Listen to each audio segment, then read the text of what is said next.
né en 778 à Cassinogilum, près de Chasseneuil-du-Poitou, je suis Louis le Pieux, fils de Charlemagne, le grand empereur d'Occident. Ma vie et mon règne, entamés après la mort de mon père en 814, ont été marqués par une quête constante de paix et de stabilité pour l'empire qui m'avait été légué.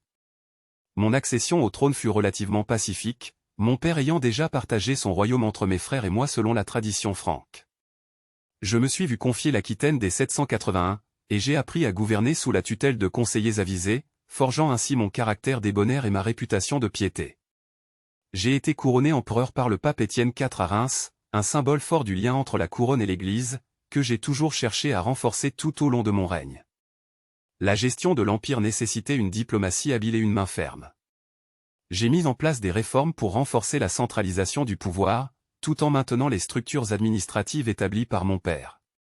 Les comtes, agents de l'empereur, furent chargés d'assurer la justice et l'ordre dans leurs territoires respectifs, mais toujours sous ma surveillance étroite. Ma politique religieuse fut l'un des piliers de mon administration. Convaincu que la moralité et la piété étaient essentielles à la stabilité de l'Empire, j'ai soutenu l'Église et ses missions d'évangélisation.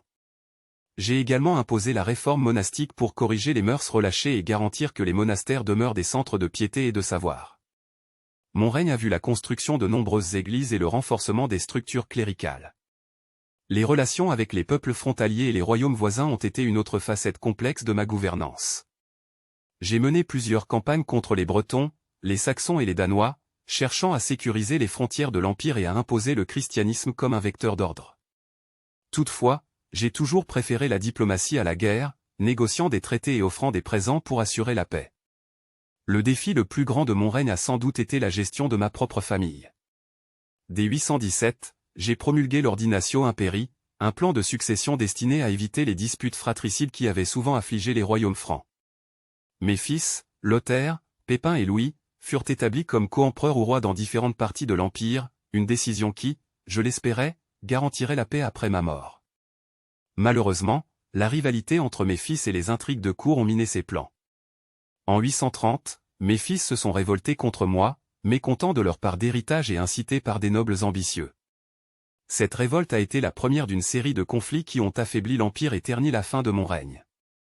Rétabli brièvement sur le trône grâce à l'intervention de fidèles, j'ai dû faire face à une nouvelle rébellion en 833, connue sous le nom de « Journée du chant du mensonge », où j'ai été trahi et déposé par mes propres enfants. Malgré ces épreuves, j'ai toujours cherché à agir pour le bien de l'Empire, cherchant à réconcilier mes fils et à restaurer l'unité. Ma déposition m'a profondément affecté, mais j'ai été restauré une fois encore en 834, grâce au soutien de ceux qui voyaient en moi un symbole de continuité et de légitimité impériale. Je suis mort en 840, à l'île de Ré, épuisé par les luttes internes et les guerres constantes. Mon règne, bien que marqué par des réformes et des efforts pour maintenir l'unité de l'Empire, s'est conclu sur une note de division qui présageait les troubles futurs pour mes descendants. Ainsi s'achève le récit de ma vie, Louis le Débonnaire, un empereur qui a cherché la paix mais qui a été consumé par les feux de la discorde familiale et politique.